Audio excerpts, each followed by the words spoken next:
Welcome to the Side Out Society podcast, your go-to place for the culture, stories, and community surrounding women's volleyball. I'm one of your hosts, Tiff Oshinsky. And I'm Lindsay Harwood, your other host. Happy New Year, Lindsay. So good to be back. Happy New Year. I know we took a 2-week break and happy to be back. Although I did play a lot of volleyball over the break, so there's never a break for us. I did nothing, but I did make a New Year's resolution plan to play more. Did you make a New Year's resolution? I'm not a big resolution girl, but I was like, I'll just beat my family in beach volleyball over vacation. So that's fair. I made 2 New Year's resolutions. One was I'm going to work out more so that I'm going to dominate on the adult rec league squad and just, crush it. And then my other resolution was to make Side Out Society even bigger and better than it already is. And I feel like we're starting that with this episode, our first episode of 2026, because our guest can actually help me with both of my resolutions. So I'm going to introduce her. She's the epitome of volleyball royalty. She's a 4-time Olympic medalist, including a gold medalist, a world champion, and one of the most recognizable faces in women's volleyball. So much so that she has been nicknamed the Governor. She's a millennial who played back when side-out scoring was still a thing, and she's still playing professionally today. And now she's also a founding athlete and owner in League One Volleyball, because at a certain point, you don't just play the game, you start shaping the future of it. She's the absolute GOAT, and she's our first guest of 2026, setting the bar ridiculously high for us. Ladies and gentlemen, please welcome Jordan Larson. Hey guys. Yay! Thanks for having me. Sorry, my dog, you hear the squeakiness in the background. I'm sorry. I was like, oh gosh. And I was like, I don't want to yell mid thing, but she just kind of, does her own thing. What kind of dog? Yeah, she's a English bulldog, but man, she gives me a run for my money, man. What's her name? Her name is Wynn, W-Y-N. I didn't know what to name her, and I got her, and my friends were like, well, you like to win a lot, so why not win? So that was kind of how she got her name. So, but man, she is, it's perfect. Stubborn as all get out. So, and how old is Wynn? She just turned a year. Well, I mean, a little over a year. So I just technically had her gotcha day 2 days ago. So, but yeah, she's still very much a puppy. It's like I'm down, and she's just not listening at all. It's like, so she went away for 2 weeks, tried to get some discipline going, and still it's just stubborn. At least she's cute. Yeah. I mean, that's what you get with a little puppy, but that's why you love them anyway, no matter exactly. what. We'll try it. We're trying. Yes. What's it like having a puppy and training and doing everything that you're doing? Yeah. So I started the season last year and was brand new puppy, and I was like, I don't know if I would recommend that to anyone. That was probably not the smartest move, but yeah, now, she goes to the rover when I'm gone, and I don't know, we have a good routine. I definitely trying to find a better balance, because I feel like she needs probably more exercise. I come home from practice and I'm like, I'm not moving. So, but yeah, no, she's great and full of energy. So on times that I'm not full of energy, so we'll see. Oh my God. I was going to actually ask you if you were a dog or a cat fan, but that was going to be a later on question, but I guess we now know you're a dog fan. Yeah. So she's already presenting herself and making it known that she's here. So she's I would say I'm definitely more of a dog person than cat. Well, I'm excited to hear her squeaks throughout the podcast episode. Yeah. She doesn't have it anymore, so hopefully you won't hear it. So apologies in advance. No worries.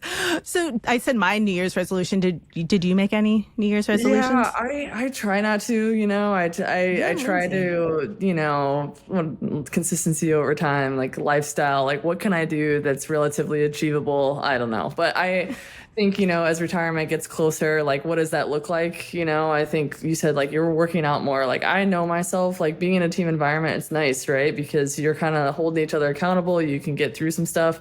But I don't know, working on your own, that's another thing that I'm like, ooh, I don't know if I can do that. So we'll see what happens with that. You have Wynn now to work out with you. I know. Exactly. You can do squats holding her. You can bench with her. True. I should do that. Yeah. I think she'd be like, what is happening? But no, I need to walk her and all the things. But technically I got this breed because English bulldogs are like supposed to be like pretty stationary, you know, like let's just chill. But yeah, we'll see what happens. So as she's biting her bed, win, stop.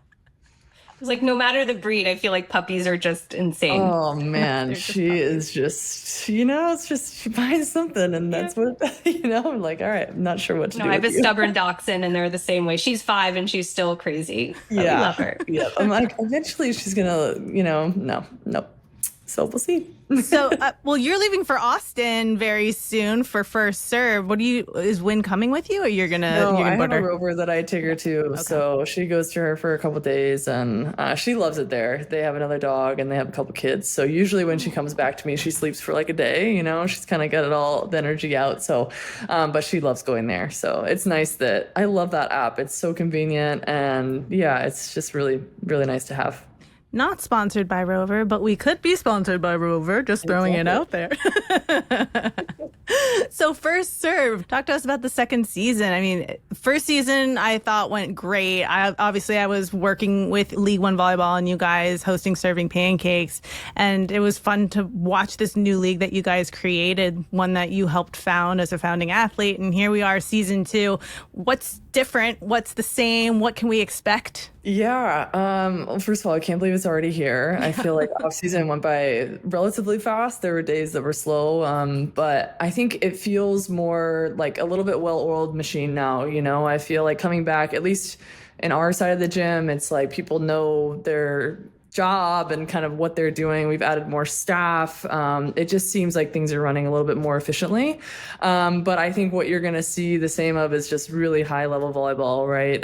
Obviously this first game is the finals from last year, us in Austin. So it's going to be a fun rematch just to see, you know, what some time off has done for some people. And then also a lot of people have kept playing. So, and I think what makes this league tough is that everyone's pretty even. So you really don't know each night, like who can, you know, take the win away. And so it's just going to be interesting to see what happens. Yeah, I mean, Lindsay gets to go out. I'm going to be home watching from my actually, I have an adult rec league game that night that hopefully I'll be fired up for. But Lindsay gets we're all basically the same age. And Jordan, are you an 86 baby? Me? Jordan? Yeah, she's 6 days older than me.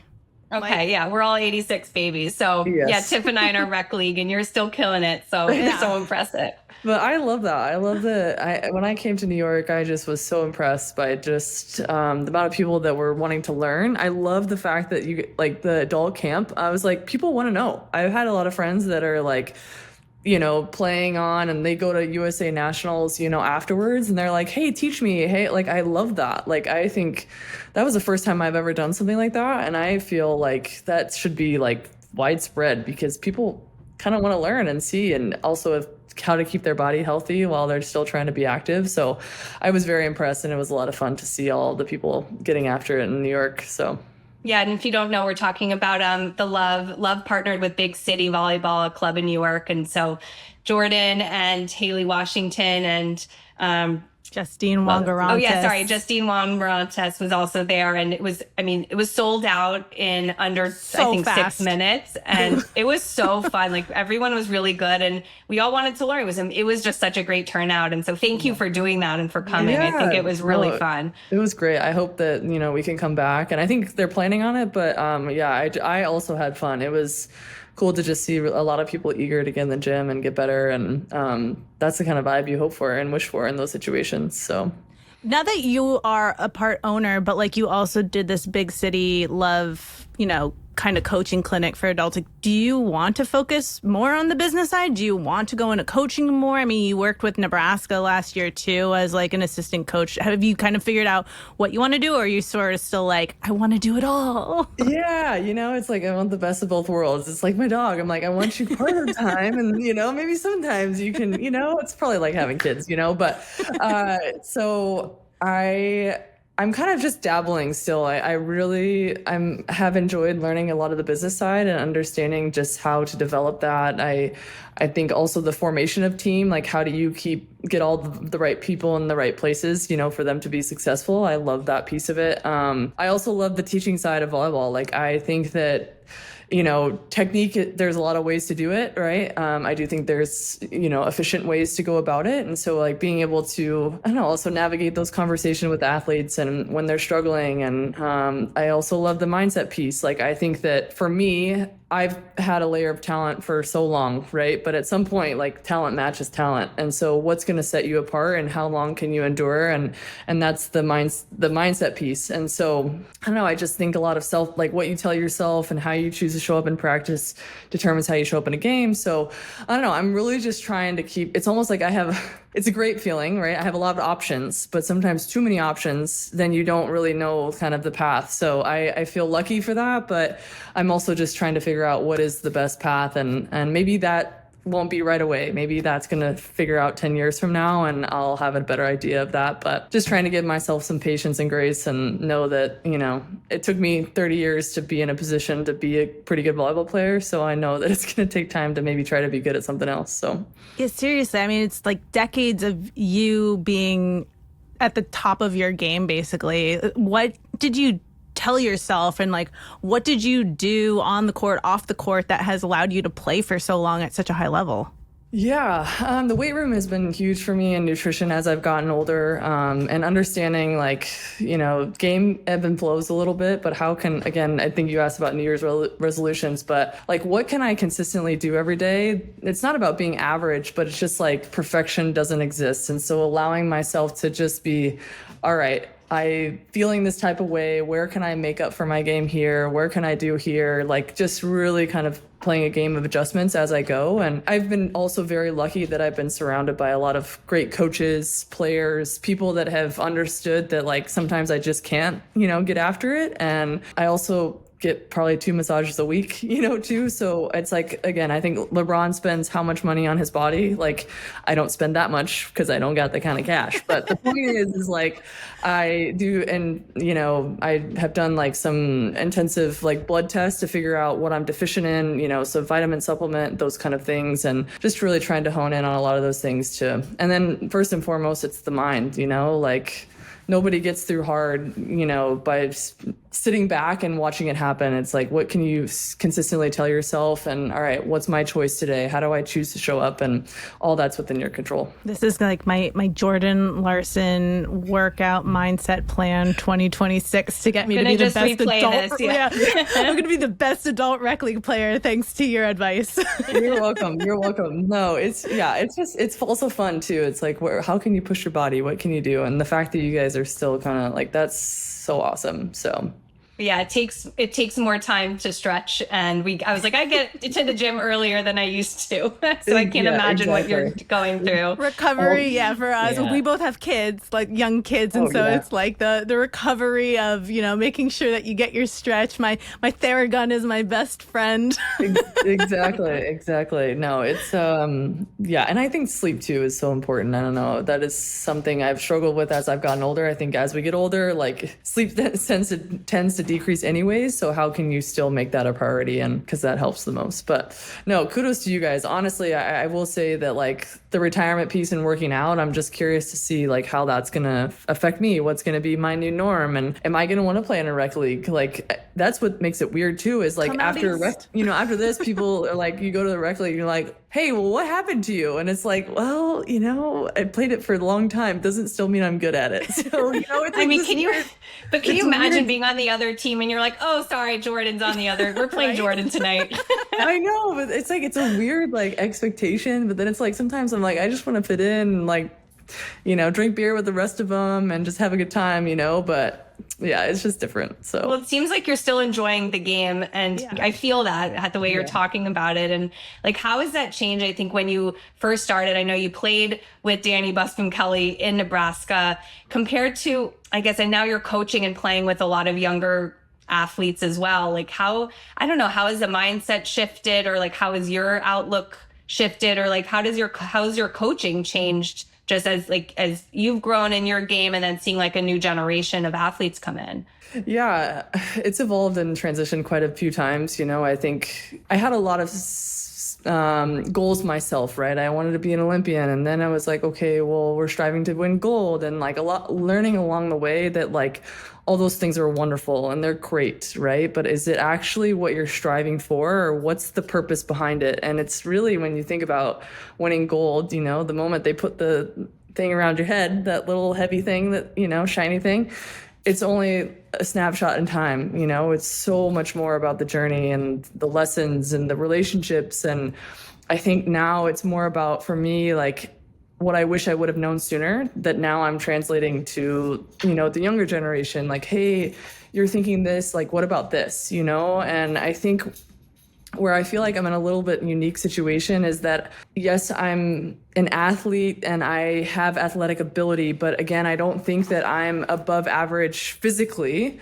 that I can outpower a lot of people, and I haven't been able to do that for a long time. So I've had to find other solutions to be successful, because, to be honest, like, my vertical, the highest I've ever touched in my career is like 10-2, like, which, if you had to take some of the best athletes in volleyball, that's kind of a joke, right? And so when you think about other solutions of how to win the game, like, you can kind of help others kind of find, well, where's their max peak and how can they be successful with the capabilities that they have that may be unique to them. And so I think having those side conversations with even my teammates now and coaching, like, that's where I find the love. It's not about here. It's never really been about here, but obviously, like, self-motivation, striving for something, of course, you have to have some sort of end goal. But now it's more about just, like, how can I share, and how that's where my piece has come, is like, now my story's been written already and the past has happened, you know, but now I can share and how to make and learn to win this game, you know? Have you noticed that the younger generation of players, the ones that are both on your team and also the youth clubs that, you know, Love Nebraska works with, or that Love works with in general, like the Love clubs, have you noticed that they have a similar mentality, or is it kind of like different depending on what generation these girls are in? Yeah, it is different, you know, but I think our parents said, oh, we were different, you know? So Right. It's like, how do we, like, find this, what is different about it? The only thing I would say that is of concern is that we have these phones, right? Like, we have so much access to the now, and I fall victim to it too. It's like Amazon delivery, home, you know, like, it's so easy, right? And I think that when you talk about being good over time in sport, like, and being in it for a really long time, I'm unsure if the capacity is large enough to be able to go for a long time, you know, but maybe being in the States, that will change a lot of the narrative for a lot of these young athletes. My only thing is, like, when things get hard, are they able to sit in it? Or is it like, you know, maybe I'll go over here. And maybe that's not a fair statement to say, because I don't know that answer. My only concern would be the addition of just the access that we have. Like, how hard are you willing to go above and beyond that? I know you mentioned about playing and okay, maybe your vertical wasn't so high, but like, as a fan watching, I think that's why you're so good. It's like, I feel like you have a sixth sense. I mean, you've been playing, so you know, but just like the way you know the court and your IQ and whether you're going to roll shot or tip or whatever it is, it's like you always do the perfect, like you just seem to know what to do in the right moments. And sometimes I've heard like that's really hard to coach because that's just like a sixth sense. Yeah. So obviously I think longevity has been a huge thing. And, but I think early on in my career, again, I had to learn that like the physicality piece, like was only going to get me so far. So what can I do to set myself apart? And I think when I got to the national team, there was a new way of teaching of like, what are you seeing? Like, and what's the information that you can take prior to the play, meaning hitter tendency, even serving zones, you know, sometimes the coach is like looking over at the court and they're like looking at the person they're about to serve. Well, if I know exactly where they're serving, why would I just not step into the place that they're serving? Like, why are we waiting for that and then reacting, right? So it's, can I get more information prior to the play that I'm even seeing the setter call a play and I'm like calling that out before it even happens, right? So I think there's just a lot of information that can happen prior, and then also things that are happening mid-play that like taking the hitter's history and then what the ball is in relation to their body, and then what does the situation present it. And with all those series of decisions, I can make the appropriate decision with the amount of time that I have. So, but it's hard because you have to let go of the control of the fact that you don't have a coach saying, hey, stand here, do this, right? Like you can, but for me, I think that I've had to learn that I can make that decision on my own, and have a general system in place, but then being able to work outside that actually has expanded my read for the game and knowledge of the game, if that makes sense. Fascinating.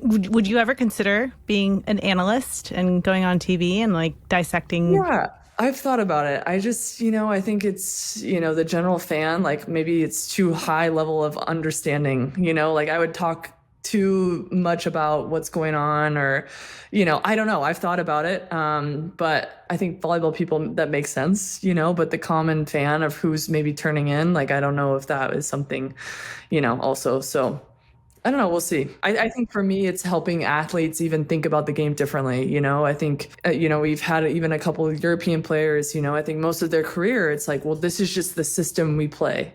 And it's like, yes, you have a general idea of what's coming, but why would you make that move if the situation isn't even giving that solution?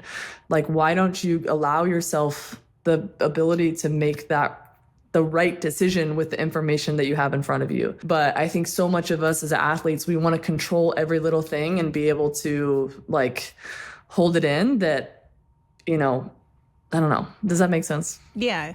Yeah, it does. About like the European leagues. So I feel like I've seen so many people talk about the different leagues, whether it's in Japan or Brazil or Turkey, all over the place versus what's going on in the US. Can you just, for those who don't actually understand what's going on but think they do, talk about like the differences between these leagues, if there is even any difference between them in the style of play, pace of play, stuff like that? Yeah, I mean, I think there is mild differences. One thing is that they've been working for 30, 40 years, right? Even 50, right? Like when I was in Turkey, my club had celebrated 50 years, and so it's like they have an understanding of just how professional sports work, and so maybe it's not something that we're used to here, but I would say the level of play, you have your top leagues, Turkey, Italy, I would say Russia at one point, but I think that's kind of gone downhill just with the, stuff going on in the world. But I feel like, they've just had a general foundation and growth that, we just haven't seen here in the States. But I also think that it's kind of cool that we've been able to play internationally, kind of get that experience and different level. I will say that back in the day when I went to Russia, like their system was a little bit higher, so, and slower. But now I think it's kind of caught up to speed and most people are playing like the men's game now. Well, I mean, Love is bringing in all these international players too, and not just as players, actually as coaches as well. So I feel like you guys have integrated very well, especially for a league that just started the professional branch last year. So, exactly. You have a lot of international players coming in who bring that level of play that everyone's like, that the overseas leagues have that the U.S. doesn't, quote, quote. But I feel like you are able to show that, U.S. can play like this and we're going to be good. And there's a reason why Team USA medals every year that we're in the Olympics. Yes, exactly. No, we definitely have the talent, it's now we have the opportunity more. So, so much of our girls, they would go 1 or 2 years overseas and then just the sacrifice from being away from family and friends just was too large. So for them to be able to now be home, again, I will see maybe the longevity of career is going to be longer and people are going to want to stay in it because now they can have a job and be home and celebrate things. And, that's all important. So, but yeah, no, it's so cool. I'm grateful for my years overseas and getting to know different cultures and different people and different styles of play. Really, it's not that extreme, but it is different. And so I think being able to understand that and then being able to translate that here as well. Now you're a co-owner of Love Omaha. Well, no, now Love Nebraska. We've rebranded. And John Cook is owner of the Omaha Supernova. So what's the rivalry that goes on? Like, what's the behind the scenes with you two? Yeah, no, I really haven't spoke to him about it. It's definitely, I think there's a little bit market confusion here in Nebraska, of just what's going on. And, obviously we have a lot of fans of the sport, and then also of the people, right? Like John has done so well, as a coach and, but then you think about Alexi Rodriguez is on our team, right? And just like her following, like right out of college. So it's really cool to see just how they're all merging. I do think that MLV has done a really good job of marketing, and it's interesting to see just the difference of leagues and how we kind of set ourselves apart and what makes us different as well. So, but yeah, no, John and I, we haven't spoke really much since, but which is okay. And, but I think that we're both trying to grow the game, and I would anticipate that's what his motivation is as well. And Love didn't have ownerships last year for their inaugural season, but this year there's a bunch of owners, and the Texans are part owners of Love Houston. You're part owner of Love Nebraska. I mean, where did the ownership come in, and when did you decide that you wanted to be part of that?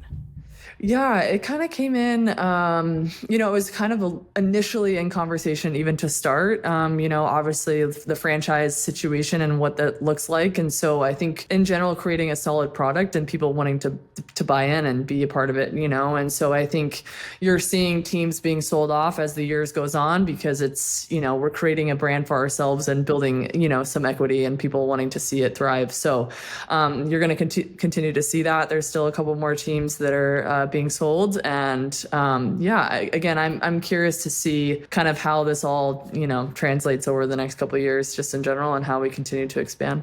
Yeah. And thanks to those ownerships, we now have Minnesota, Los Angeles, and San Francisco coming in 2027. Lindsay and I are waiting for Love New York City or Love Northeast, whatever you want to call it. I know, we're waiting.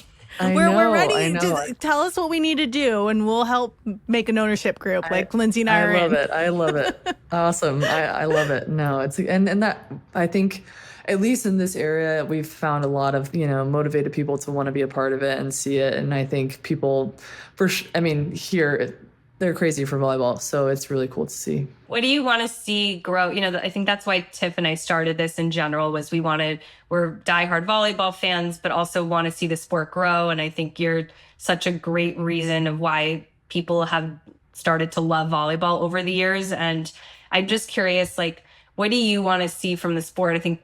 I know we can all agree, we want to see the sport grow, but what can we be doing to expand it? What do you want to see? What's your dream for the sport? Just, sky high. I'm just curious. Yeah, no, I think obviously primetime TV would be amazing, and I think also just personally we've had a lot of great, Olympians that have had a great career in it, right? But post playing, it's okay, well, what am I going to do next, right? Where, most men that are playing, it's once they retire, it's they can kind of dabble in some things or if they just want to retire, they can, and so I think that if anything, it's this financial freedom that females can have and that they can have this ability to have families when they want, they can have a baby and they can come back and play, they can continue to be in the sport. What does that look like, and what role is that a GM? Is that ownership group? Is that a coach? Is that a mental coach? I think there's a lot of things that are going to come along with it that can help them stay in the sport. And then it can only eventually evolve and help it grow. So yeah, just more eyes on the sport. And we already have a ton of the youth playing it. So I can only imagine that that's going to continue to grow as well. Yeah, I feel so I was coaching a high school team this past season, and I had them for an assignment because I gave them homework. It was I want you girls over the Labor Day weekend to find a player that plays your position, whether it's college, pro, whatever it might be, and watch what they play and how they play, and come back to me with what you saw and what you hope. So I'm there were some girls who watched, but it's kind of a really interesting disconnect where a lot of the girls play and love the sport, but they don't know the full potential of what's out there. I think because there wasn't really any pro leagues in the U.S. at the time. Totally. And I think the more eyes that are on it, the more, I think the learning curve is going to go higher. And, it took over 60 years for USA Volleyball to win a gold medal to start, you should be doing that every time, in my opinion, Hell yeah. So Yeah. Yeah. It's really hard to do it. Yeah. Don't get me wrong. But I do think that we have the talent to be able to, repeat that and continue to do that. So where are your medals right now? My dad keeps them in a safe place. I wanted to ask you, because you mentioned the phone, how it's like this thing now that is kind of the white elephant in the room when it comes to everything in life. But one of the big things that I feel like has really helped the sport is social media and the younger generation and their TikToks and stuff like that. And I mean, thanks to Lexi, we've been seeing you on TikTok. I mean, are you happy to be doing it? Are you excited? Like, did you ever think you would be doing that? Yeah, I mean, it's definitely a little out of my comfort zone. And like you said, there is a lot of more eyes on the sport because of that, And so again, there's a lot of positives too. It's definitely different, I think for me as an athlete, I was like, man, if I don't have my routine and I'm not like goofing off and things before a match, like I could not perform. And they just have a different, ability to be able to check in and check out. Like personally, I couldn't do that. But I think when they've grown up in that environment, that's just what they've known. So for them to be able to do that makes more sense. So I'm definitely still adjusting. I still have to like check myself and be like, oh yeah, they're focused. Like we're good, it's fine, but it's definitely been an interesting transition for sure. But I don't know, we just have such great people on our team, honestly. Like Lexi is like one of the coolest people, and I don't know, it's been awesome to just get to know her and get to know just all the members of our team. We have a special group. So well, what is your goofing off or pregame ritual? Me? Yeah. I kind of I wake up, I eat the same thing every day. I have a coffee. I usually have a coffee before. I say what? What's the thing that you eat that's always the same? Oatmeal every day. Yeah, oatmeal, but it's like packed with like, chia seeds, hemp seeds, flaxseed, protein, usually a fruit on top with peanut butter. So I usually pack it full, and then I usually just do like a pregame coffee. Like before I used to be like real rigid, like I had to shower and I had to put my right sock on. Like it got to the point where then I really couldn't perform at all. Yeah, now it's a little bit more laid back, but I would say that's kind of the, try to nap, but now I can't nap because I'm old. So yeah. Adding this to my Jordan Larson Adult Rec League exactly. Workout plan. What do I need to do? Exactly. We had like a few little lightning round questions that we also wanted to ask you. Okay. Just like some silly stuff. Because part of what we wanted to do with Side Out Society was like not just talk about the sport and what's going on the court, but get to know people off the court as well. So what is one product that you cannot live without? Oh, is coffee a product? Probably not. It can be. It counts. Yeah. I mean, yeah. How do you take your coffee? Starbucks mobile order is on repeat. I just drink an Americano. It's nothing fancy, but it's like the first thing I really look forward to in the morning. I'm like, when's my coffee gonna come? I like it. What's your favorite off-season travel spot? Oh my gosh. Well, this is the first off-season I had in like a really long time. So, I mean, I would just say somewhere that's like relaxing. Like I don't really have to do much. I'm not, sitting on a beach, having a drink, pretty chill. But yeah, nothing too crazy. Do you have a favorite movie, TV show? What's making you laugh? What's making you smile? Yeah. Nothing like to sit down and watch. I'm usually like, I doom scroll quite a bit. See, I'm addicted to my phone. Like I will sit there and scroll. Nothing as of late that's really been like catching my eye. Nothing is, super crazy. Yeah. I've really just tried to like learn how to like have, again, routine in the off season. It's like been so different for me as far as like this, I've just been on the grind for so long that I was like, I have all this free time. What do I do with it? Like, so it's been good, but also challenging to slow down a little bit and kind of find what that is. So what's a song that when you hear it come on the radio or on your mix, whatever it might be, that makes you just want to get up and dance? Oh my gosh. Can I look at my Spotify playlist right now? I'm trying to think of like yes, what, please. What's on your Spotify playlist? Yeah, it's a mix of everything, Christian music, country music, some Latino music, nothing that's like Like also it's like old school R&B. I don't know. It kind of depends on the mood, you know. Also the weather for whatever reason like dictates like kind of what I want to, you know, listen to. So. Oh, okay, so what's like like a sunny day versus like a rainy day? What's like the rainy day? Yeah, so I would say, I would probably say, I don't know, sunny day would be like a country music Morgan Wallen song. Like I can listen to his whole, I know that sounds so, but I can listen to his whole album. Also, I'm a huge fan of Chris Stapleton, so any one of his songs too, I can really like go to. And then I would say, you know, there's this one, it's called Top Diesel by Bailey. I don't know, it's but has like, yeah, so I like a little it. bit of, I don't know. I really like that. It's a good dance beat. That's one I could say like comes on in the car, blast it, and you're dancing on drive. Yeah, exactly. So I don't know. It really just depends. Or if there's something like I just heard a new song in church the other day and I just really loved it. So sometimes that's just the only song. But usually I'm on the phone in the car. It's like my time to call my people. And so, yeah. The last question I wanted to ask is, what is something that you wish people asked you about that they never do?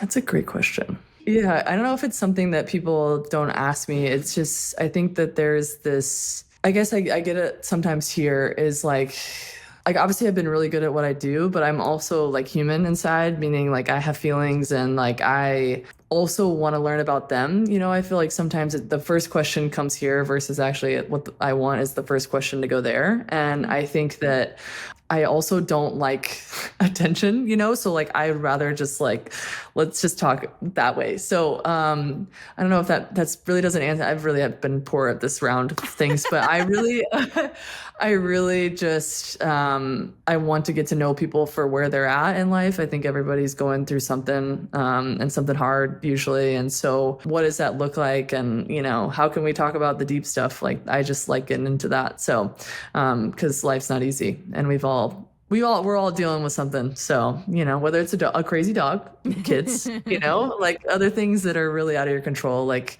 and I think some people think that my life is all together and it's been more than not. So yeah, I don't know. That was a long-winded answer, but yeah. I love that. No, I think that as like a player and a coach, like if I were a player and you were my coach, like to be able to have that relationship with you or just realize like, okay, you're vulnerable too. Or like you're actually curious about who I am as a player, not just like what my stats are. I think that's so effective and so powerful. And that would be the relationship I would want to have as a player and a teammate with you.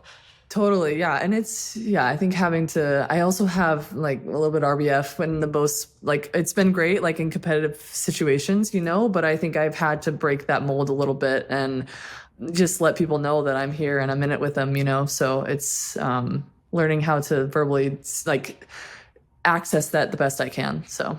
Yeah. Empathy is amazing and probably the best quality to have as a human. So, I mean, I applaud you for that. Yeah. Thanks.